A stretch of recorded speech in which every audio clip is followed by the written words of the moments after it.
Welcome back to Hobby Jogger Elite. It is the morning of my long run. We are officially, at the time of recording this, 28 days out from the Chicago Marathon, so not a ton of time left to be doing really hard workouts.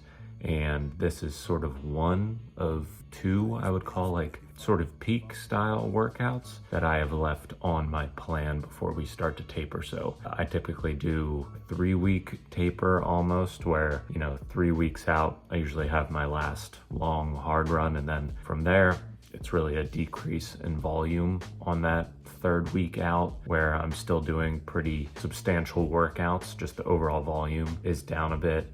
And then the week after that, it is a pretty substantial cut in volume before we get into race week, which obviously is just kind of, runs ranging between half an hour and an hour each day. So I like to look at my quote unquote peak week as more of like a range of around 2 weeks before we start the taper. So this is kind of part one of that 2-part quote unquote peak week, or like peak phase of my training block. So today's workout is one that I did in the past.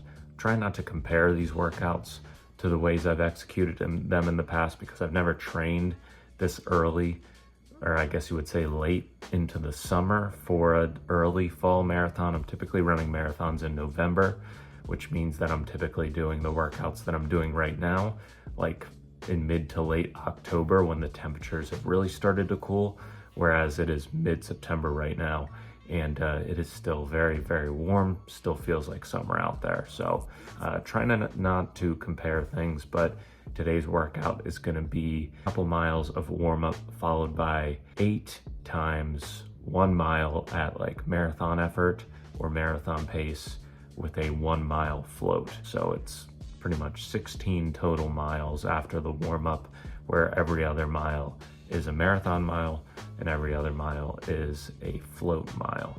And just gonna pretty much do that until I get to 21 or 22 miles. I did this last year and I think I averaged like right over 7 flat pace, and all my marathon effort miles were like right at 6.5 minute pace, while being able to maintain a float of sub 7:30 miles. So pretty solid, averaging around that 7 flat pace. We'll see if we are somewhere close to that today. All right, we are in the midst of our warm-up, about a mile in, and as I've talked about in the past, I am pretty faithful to the Daniels Running Formula quality sessions, but this particular quality session long run workout is one of the few times I sort of veer off the Daniels path. So there are a few different long runs that are prescribed in this quality session plan, where you're just running easy or steady for the whole entire portion of the run.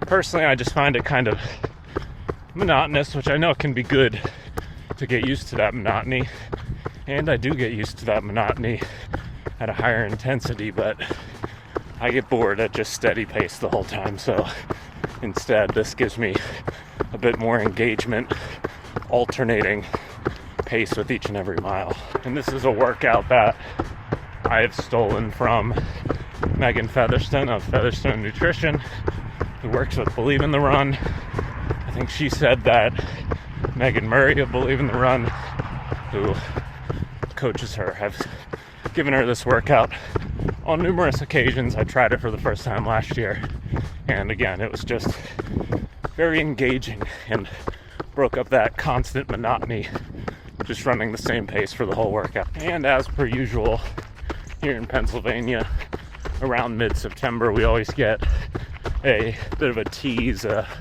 false preview of really nice autumn temperatures. We tend to refer to it as false fall, and I got to experience that 7 days ago when I ran that Harrisburg half marathon. If you haven't seen that video, you can check it out. But it is back to summer here, back to muggy, humid mornings. Not completely ideal. I hope those fall temperatures come back. I remember when I did this workout last year, it's much cooler and the sun did not come out at all. And it was like a nice slight mist of cool rain the whole way, so conditions not quite as favorable today, but we're not going to let that stop us.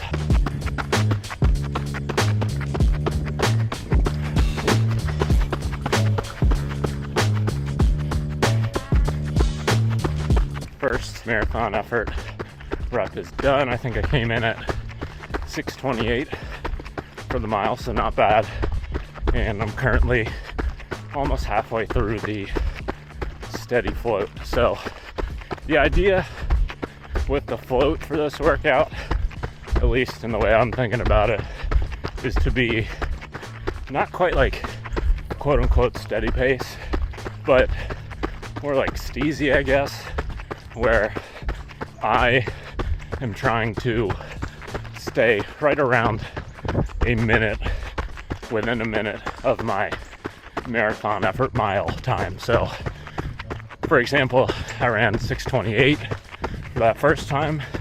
So for my float, and if it stays consistent, I'll try to be right around 7:30 plus or minus 10 seconds. So if I'm feeling like I need to recover a bit more, maybe slow it down more to like 7:40. If I'm feeling fine, maybe I'm in that 7:20 range. But ultimately, if it gets to the point where it's harder to maintain that marathon effort with these steadier floats, I'll just start to run the floats easy and continue the workout. But that's the idea behind it.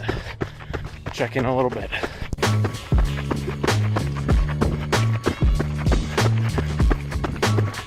All right, about 11 miles into this long run, halfway done with the working reps, halfway through my gels and drinks. So we've done 4 marathon effort miles, got 2 gels down, so sitting at 80 or 90 grams of carbs, and everything's going well so far.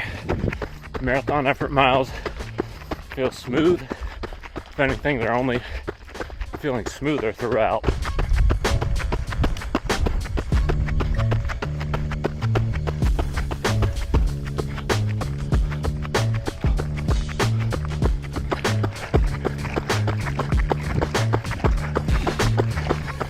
All right, we're on the 19th mile, which is final sort of float for all the working reps. So technically the workout is over at this point and it is just cooling down, but I always like to see both mentally and physically if I can finish a long run like this running at that marathon effort, what that feels like, so that, you know, by the time race day comes around, it isn't your first time in the past few months knowing what it feels like to work hard beyond 20 miles. So I think I'm gonna do the normal steezy float here for mile 19 to 20, and then at 20 to 21, the 21st mile, I'll see.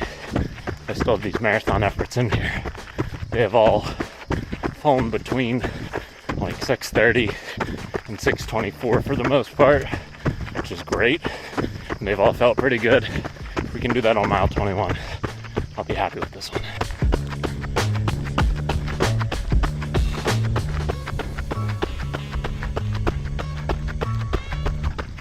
Mile 21 on the home stretch here at about 6:27, 6:28 pace. It's amazing what fitness you can get with consistency and some patience. I did not think I'd be able to talk 6:27 pace even a couple of weeks ago, but here we are on mile 21, about to finish up. Feeling so good. We are back in the trunk after that one. Man, that is a workout I did not envision being able to do several weeks ago. And the temperatures really haven't plummeted the way I wanted to see them to through the middle of September as we approach the latter half of the month. It's like 70, very, very humid, very sunny, but the effort felt so good there. 21 miles in 2 hours and 27 minutes and 30 seconds.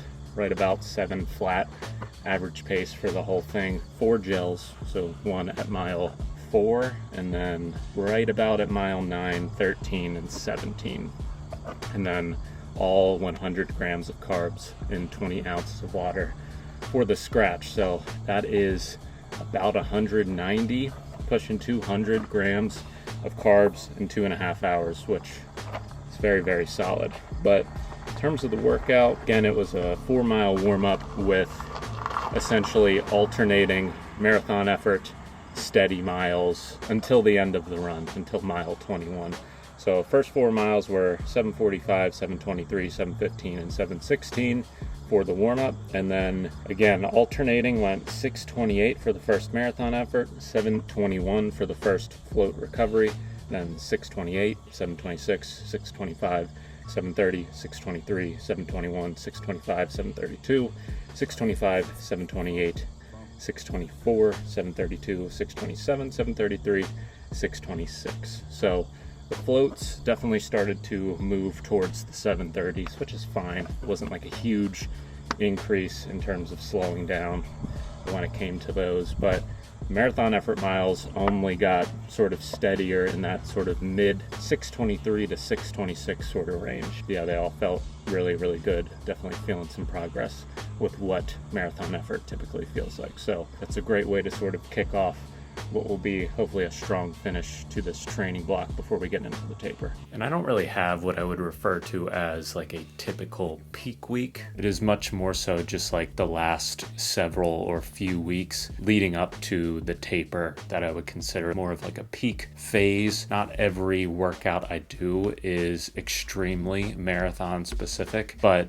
it is just in general the bigger volume and the more intense workouts that I'm doing. So for instance, I would consider my peak phase of this training block being the week of my half marathon tune-up race, pretty much up to the long run workout I'll be doing exactly 3 weeks out from the race itself. That series of like 2.5 to 3 weeks where my midweek workouts are a little bit longer. They include more volume, whether that's at threshold with some VO2 max mixed in there or specific marathon effort reps, along with those long run workouts that are 20 plus miles that include longer reps and just more quality miles at threshold, maybe a little bit faster than threshold, definitely some marathon specific or marathon effort types of paces. It's not just one singular week, so calling it more of like a strong finish in general to the block. I tend to try to reach a certain mileage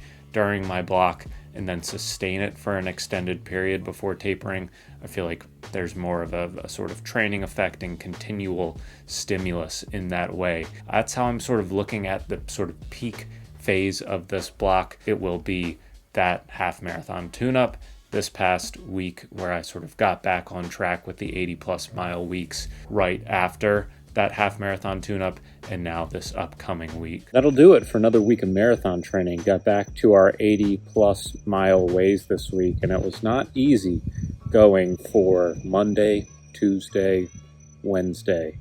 Definitely felt that half marathon effort in my legs for easily the first half of the week. For some reason, my quads were like more sore from any effort really I've ever done before, and it was an interesting experience trying to continue to run at that like marathon training type of volume with my legs being as sore as they were. I think it's because of the sort of sudden drops that Harrisburg course has on it, but regardless, managed to ease my way back into the week with I would say like threshold level effort workout on Wednesday. It was 8 by a K, had no real pace plan to them. I was just kind of trying to find a rhythm and run faster than easy effort again, and it just kind of ended up being threshold effort. So felt good, and by Thursday I was pretty much feeling normal again. So yeah, capped the weekend off with that, and we head into our final week of sort of 100% volume when it comes to my training. That's everything I have for this week